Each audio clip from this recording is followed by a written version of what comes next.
Mix the walk up with my Sprite, turn it gelinade. Too many bitches in my line, I need some pepper spray.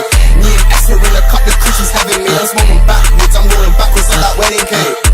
Hey, you got a pub, but what the fuck you got? Is it Cali? Is it England? What's that walk you got? What's up, what's up? 4Runner build update part 2. I was already mid-editing this upload. We had shared some reels and some shorts on kind of build progress. Randomly, a couple of them took off. We were taking on between 5 and 10,000 views per hour at one point. Picked up hundreds and hundreds of subs and follows. Thank you, I very much appreciate that. But I thought it would be only fair to share a little bit more context on this specific build, because boy, let me tell you, the comment section did not disappoint with the direction of the ports. I think so. Number one, it's not that deep, bro. We literally have 4 builds, and this is our daily driver. This is the baby of the group. Well, actually, I'm pretty sure the 4Runner is going to be louder than the C63, but we will cover those a little bit later. So let me go out and get in the 4Runner, and let's create a little bit more context around the reasons why it's set up like it is. I appreciate y'all for watching. Peace. All right, please excuse the darkness. It is a little bit past 3 o'clock in the morning. So let's start with the back of the 4Runner. So again, this is our grocery getter. In fairness, when I shot the reel, I'd only just slid the box into the back of the truck, and it was hard up against the back seats. So for that reason, I will take some accountability for the mass hysteria on blocking the ports. But the objective was to push the box back hard up against the tailgate. And the reason for that is I don't want groceries getting stuck between the box and the tailgate, because the truck is not, well, it is leveled, but it's a lot taller up front. The second we open the tailgate, stuff's gonna fall out if it hasn't already made its way inside of the box, inside of the port. So again, it's not that deep, bro. That being said, even if we were to do it that way, we barely have an inch, a little bit over 1.5 inches, 1.75 inches maybe, of clearance between the gate and the box, and that is not acceptable clearance for round ports, 2 6-inch round ports. Acceptable clearance would be a minimum of 3 inches, because they are 6-inch riser pipes. So let's open up the back of the truck real quick. Again, just for a little more understanding and context, people are acting like this is my first radio, but you get the idea. Again, we will have a cover for this. I'm just using a packing blanket for now, but you get the idea. Let's take a look at the inside clearance back here. So, I mean, as you can already see, we have ample amounts of clearance. Like I said, 3 inches would be the minimum acceptable clearance. And what we have, which you would be calculating that from right at the entrance of the port, and we have in the center, we have a little over 4.5 inches. If we were to take it from right at the top, it's right at 4 inches of clearance. Now that is provided that the seat's all the way up. So let's put the seat up, and again, 4Runner, much different rear seat than most normal vehicles. But even with the seat down, so yeah, again, thought I'd just share a little bit more. All right, so you got to think, your wife's been out at TJ Maxx. She's got a couple of bags. She comes back to the truck, doesn't even need to open the tailgate, run that back window down, put stuff on top, grocery getter, right? Put the glass back up.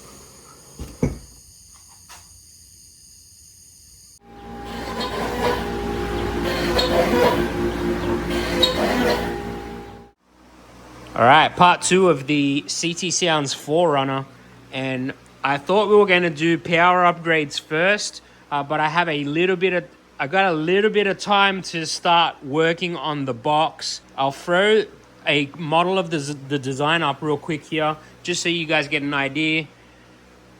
Yep, and so we're doing a Series 6 order for 4 CT Meso 8s, and they are going on a single AT V2 3K. This is the one that's going to have all the T-nuts in it that are going to fasten the cast acrylic viewing windows in place. And then I'm just using up all of my wasteboard here for port bracing and some other pieces that are required in the build. But lots of planning. Building them is the easiest part. It's the planning and the tool paths and just being very intentional about what we do with every piece. There's simply no wing in it. If I was to get this part wrong, it gets trashed and we start again.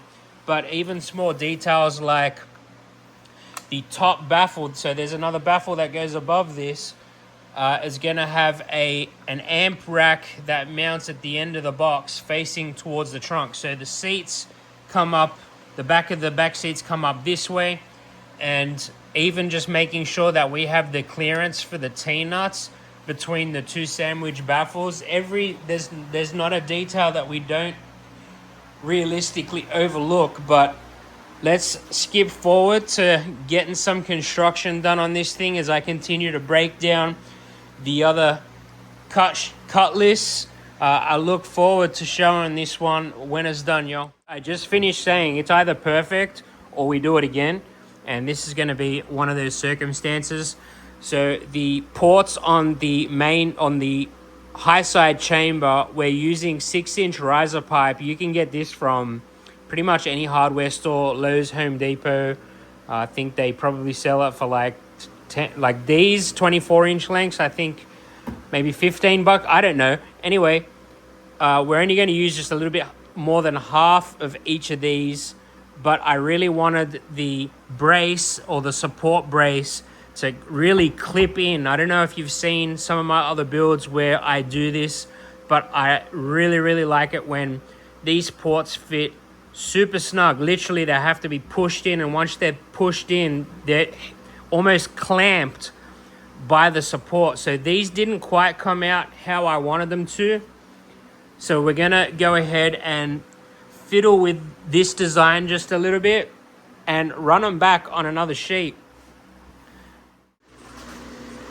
All right, these two port support braces are going to be connected together, but I've got them just like that. But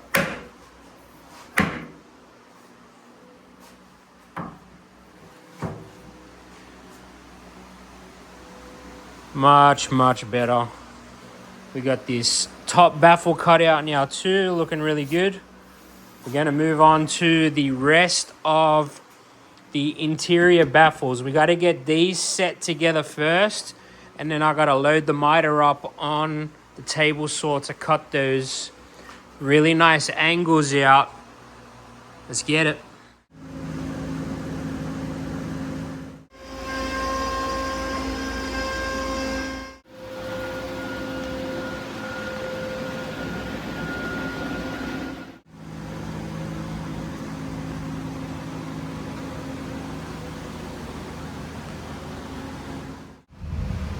All right, getting after it again today.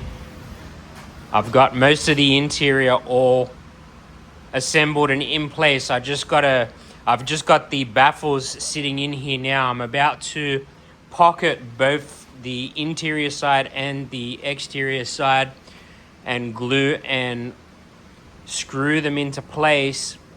And then once that's dried, we're going to go ahead and fill in all of the pockets that we can see, which will be all of them, and then get to painting the interior tomorrow. I hope to have the entire interior prepped and painted tomorrow, ready for the top to go in.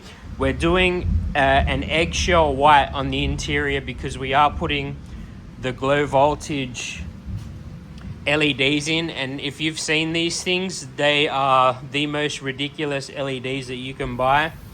We'll be running just a small strip down here across the top and then another one on the other side. But let's keep getting after it, y'all. Sheesh.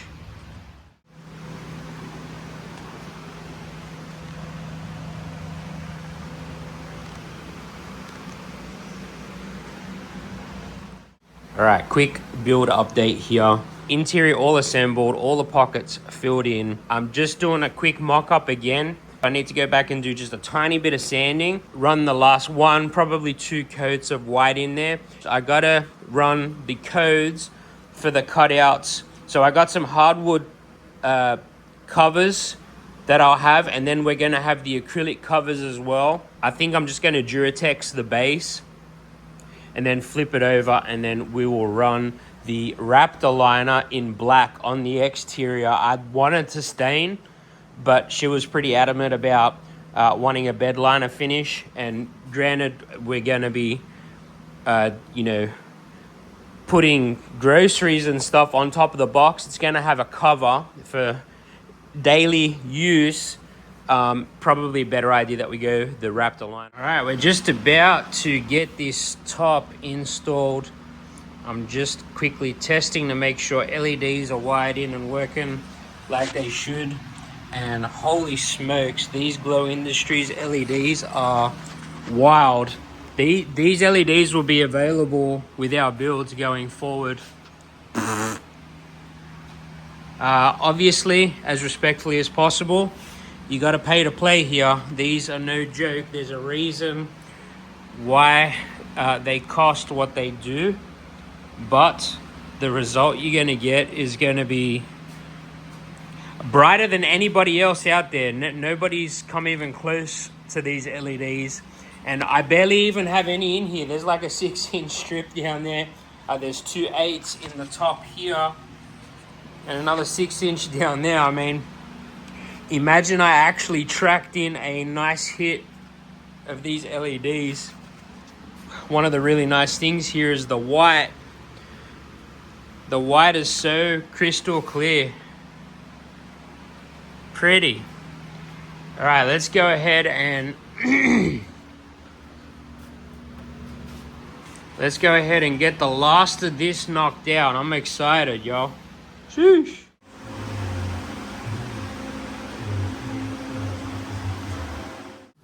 All right, quick little build update. Probably skip some steps, but hey, we are chugging along. Box finished, installed. I'm gonna put the temporary tops on. For now, our acrylic is due in this week, and once I have it, I'll go ahead and switch them out. Now we got to start working on power upgrades. The alternator has to go in, the battery, and then we got to run power, grounds, RCAs, everything is already set up, and then I have to mount amps and get our harness tapped in for the doors and the hatch. Let's get it.